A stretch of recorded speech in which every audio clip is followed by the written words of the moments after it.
Technological advancement is absolutely incredible, but it cannot come at the expense of the basic utilities that Filipino households literally rely on to survive.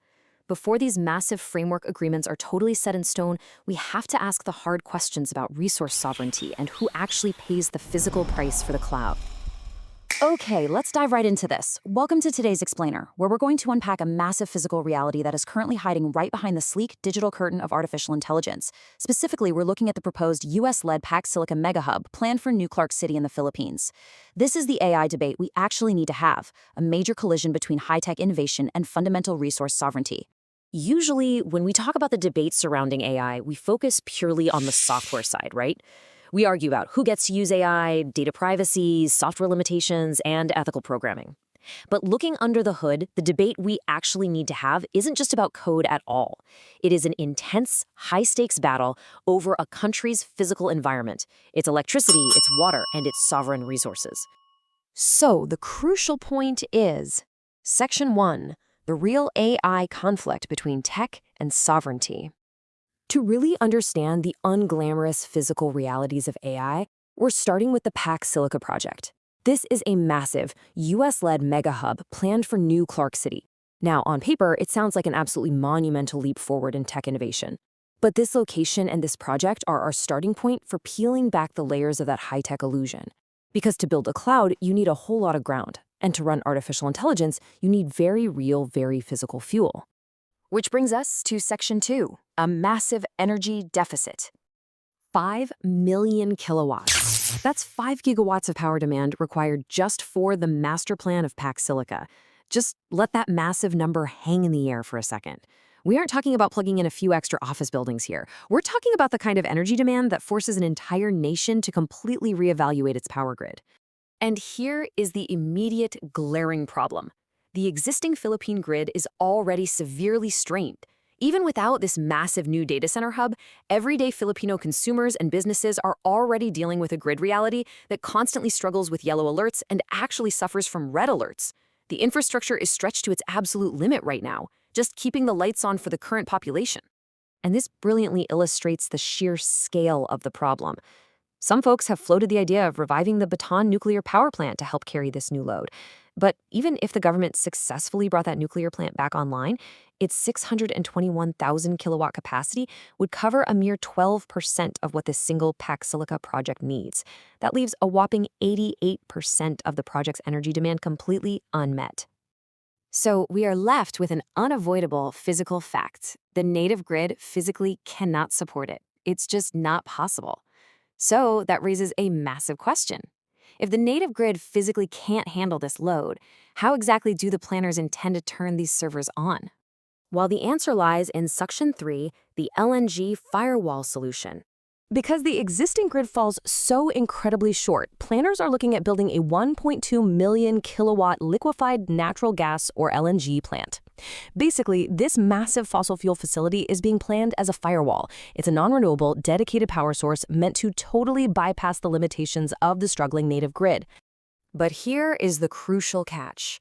This massive LNG facility is being built solely to power these foreign-owned data centers. It's an entirely separate ecosystem. That means all of this new energy generation capacity is completely dedicated to the tech hub. It's not going into the local grid, and it definitely will not be lowering consumer electricity bills. Which creates a very distinct, frankly jarring contrast. On one hand, you have the local burden. Local communities are the ones who will absorb the localized air pollution, the safety hazards, and the massive carbon footprint that comes from burning imported fossil fuels at that LNG plant. But on the other hand, you have the tech export. The high-value computing power generated by all this local combustion gets shipped digitally overseas right into the hands of multinational tech giants. The physical costs stay local, while the digital benefits go global. Moving right along to Section 4, missing green standards. Look, so many of us use and benefit from AI every single day. And if a nation is going to welcome these massive facilities, there are modern standards they really should meet. Ideally, a facility like this operates on 100% closed-loop water recycling to protect local supplies, and it's powered entirely by renewable energy, like solar. But what's actually planned for Pax Silica? It relies heavily on fossil fuels through that LNG plant, and it legitimately threatens local water security. just to generate the millions of gallons of water needed to keep these massive server farms cool. Let's move to Section 5 and see how this builds into a multi-layered tug-of-war. An infrastructure project of this massive magnitude creates a really complex web of stakeholders. We can essentially break this conflict down into 4 distinct factions. First, you've got everyday consumers and electric co-ops, whose main goal is simply avoiding massive bill spikes on an already strained grid. Second, you have farmers and water utilities who are desperately trying to guard precious local resources from being completely drained by industrial cooling systems. Third, you have the DNR, the Environmental Department, facing immense pressure from all sides over whether to actually approve these environmental permits. And finally, you have the government and President Marcos, who are weighing state-level priorities and prioritizing geopolitical alliances and foreign investment, even if it causes local infrastructure strain. It's a genuine tug-of-war between high-level alliances and on-the-ground local realities.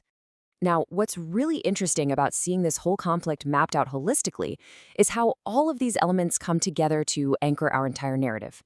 When you look at the 5-gigawatt energy deficit, the LNG firewall workaround, the missing green standards, and that intense 4-way tug-of-war, it shows you exactly how all these layers, the sheer energy demand, the water usage, the pollution, and the geopolitical maneuvering, interlock into one massive issue.